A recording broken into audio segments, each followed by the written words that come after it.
Ja jednostavno više ne znam šta da radim. Ja sam izgubio svoju, ne znam kako da to kažem. Uostalom, ja zapravo nju više ne razumijem. Ovo će biti zanimljivo.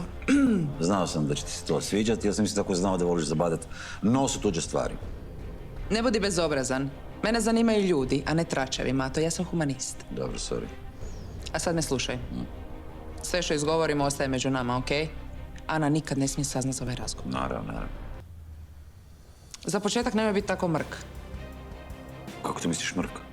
Pa ne znam, tako, mrk namrgođen.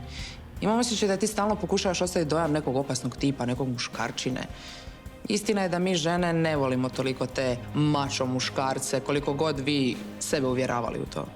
Čekaj, ti hoćeš da žene kao ne voli kad je neko baš onako jak tip? Dobro vole, ali to ne znači da on mora biti ljubomoran i iskompleksiran, jel?